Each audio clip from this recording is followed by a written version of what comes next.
Hi hello ಎಲ್ಲರಿಗೂ ನಮಸ್ಕಾರ. ನಿಮ್ಮ ಕಾವ್ಯ ಬಾಲಾಜಿ ಗೌಡ ಯೂಟ್ಯೂಬ್ ಚಾನಲ್ಗೆ ಸ್ವಾಗತ. ಯಾರೆಲ್ಲ ನೋಡ್ತಾ ಇದ್ದೀರಾ ಸಬ್ಸ್ಕ್ರೈಬ್ ಮಾಡಿ ಕಾವ್ಯ ಬಾಲಾಜಿ ಗೌಡ ಯೂಟ್ಯೂಬ್ ಚಾನಲ್ನ.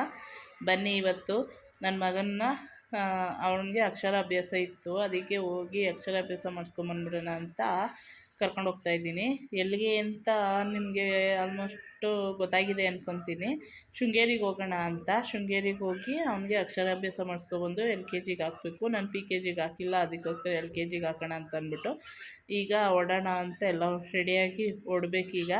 ಈಗ ಎಲ್ಲ ರೆಡಿಯಾಗಿದ್ದಾರೆ ನೋಡಿರಿ. ಇವನು ಎರಡನೇವನು. ಫಸ್ಟ್ನೇವ್ನಿಗೆ ಹೋಗಿ ಅಭ್ಯಾಸ ಮಾಡಿಸ್ಕೊಬಂದು ಈಗ ಅವನು 1ನೇ ಕ್ಲಾಸ್ ಆಗಿದ್ದಾನೆ. ಈಗ ಇವನು LKGಗೆ ಹಾಕಬೇಕು, ಅದಕ್ಕೋಸ್ಕರ ಅಕ್ಷರಾಭ್ಯಾಸ ಮಾಡಿಸ್ಕೊಬಂದು ಒಂದೇ ಸತಿ ಹಾಕೋಣ ಅಂತ ಅಂದ್ಬಿಟ್ಟು ರೆಡಿಯಾಗಿ ಎಲ್ಲ ನಿಂತಿದ್ದೀವಿ. ಪೂಜೆ ಗೀಜೆ ಎಲ್ಲ ಆಗಿದೆ. ಈಗ ಪೂಜೆ ಮುಗಿಸ್ಕೊಂಡು ಈಗ 2 ಗಂಟೆಗೆ ಬಿಟ್ಟರೆ ಒಂದು 10 ಗಂಟೆಗೆ ಹೋಗಿ ತಲುಪ್ತೀವಿ. 10 ಗಂಟೆಗೆ ಹೋಗಿ ಆರಾಮಾಗಿ ಬೆಳಗ್ಗೆ ದರ್ಶನ ಮಾಡಿಕೊಂಡು ಹಂಗೆ ಅಕ್ಷರಾಭ್ಯಾಸ ಮಾಡಿಸ್ಕೊಂಡು ಬರೋಣ ಅಂತ ಹೊರಟಿದ್ದೀವಿ. ಯಾರೆಲ್ಲ ನೋಡ್ತಾಯಿದ್ದೀರಾ ಕಾವ್ಯ ಬಾಲಾಜಿಗಳ ಯೂಟ್ಯೂಬ್ ಚಾನಲ್ ಸಬ್ಸ್ಕ್ರೈಬ್ ಮಾಡಿ ಬನ್ನಿ. ಈಗ ನೋಡ್ಕೊಬನ್ನಿ ಹೆಂಗೆ ಹೋಗ್ತೀವಿ ಏನು ಅಂತ. ಬಟ್ ಆದರೆ ಅಲ್ಲಿ ನಾವು ಶಿವಮೊಗ್ಗದಲ್ಲಿ ನಿಲ್ಸೋಣ ಅಂದ್ಕೊಂಡಿದ್ದೀವಿ. ಅಲ್ಲಿ ಫುಡ್ ಸೆಂಟ್ರ್ ಇದೆಯಲ್ಲ, ಅಲ್ಲಂಗೆ ಏನಾದ್ರು ಒಂಚೂರು ಸ್ನ್ಯಾಕ್ಸ್ ಗೀಸ್ ತಿಂದ್ಕೊಂಡು ಹಾಗೆ ಹೋಗೋಣ ಅಂತ ಹೊರಟಿದ್ದೀವಿ. ಈಗ ಹೊರಡ್ತಾ ಇದ್ದೀವಿ. ಈಗ ಹಂಗೆ ಸ್ನ್ಯಾಕ್ಸ್ ತಿಂದ್ಕೊಂಡು ಹಂಗೆ ಓಡೋಣ ಶಿವಮೊಗ್ಗದಲ್ಲಿ ಅಂತ ಅಂದ್ಬಿಟ್ಟು. ಈಗ ನೋಡ್ಕೊಬನ್ನಿ, ನಾವೇನೇನು ಮಾಡ್ತೀವಿ ಎಲ್ಲ ನಿಮಗೆ ಗೊತ್ತಾಗುತ್ತೆ.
ಹಾಸನದಲ್ಲಿ ನಿಲ್ಲಿಸಿದ್ವಿ ನಾವು. ಅಲ್ಲಿ ಗೋಬಿನೂ ಮತ್ತು ಸ್ನ್ಯಾಕ್ಸ್ ತಿನ್ನೋಣ ಅಂತ ಅಂದ್ಬಿಟ್ಟು ಅದು ಫುಡ್ ಸೆಂಟರ್ ಅಂತ ಐತಲ್ಲ, ಅಲ್ಲಿ ತಿಂದು ಮುಗಿಸ್ಕೊಂಡು ಹೊರಟಿದ್ದೀವಿ.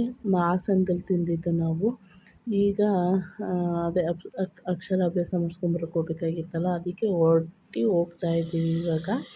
ಈಗ ನೈಟ್ ಆಗ್ಬಿಟ್ಟಿದೆ, 10 ಗಂಟೆ ಆಗಿದೆ. ನಾವು ರೀಚ್ ಆಗಿದ್ದೀವಿ ನೋಡಿ. ದೇವಸ್ಥಾನವೂ ಇದೆ. ಈಗ ರೂಮ್ ಬುಕ್ ಮಾಡಿಕೊಂಡು ಹೋಗಿ ಮಲ್ಕೊಂಡು ಬೆಳಗ್ಗೆ ಸಿಗ್ತೀನಿ. ನೆಕ್ಸ್ಟು ಪಾರ್ಟ್ 2 ಅಲ್ಲಿ ಅಕ್ಷರಾಭ್ಯಾಸ ಮತ್ತು ದೇವಸ್ಥಾನ ಎಲ್ಲ ಯಾವ ಥರ ಇದೆ ಏನು ಅಂತ ತೋರಿಸ್ಕೊಡ್ತೀನಿ ನಿಮಗೆ. ಯಾರೆಲ್ಲ ನೋಡ್ತಾ ಇದ್ದೀರಾ ಕಾವ್ಯ ಬಾಲಾಜಿಗೌಡ ಯೂಟ್ಯೂಬ್ ಚಾನಲ್ನ ಸಬ್ಸ್ಕ್ರೈಬ್ ಮಾಡಿ. ಎಲ್ಲರಿಗೂ ಗುಡ್ ನೈಟ್, ಶುಭರಾತ್ರಿ, ಬಾಯ್.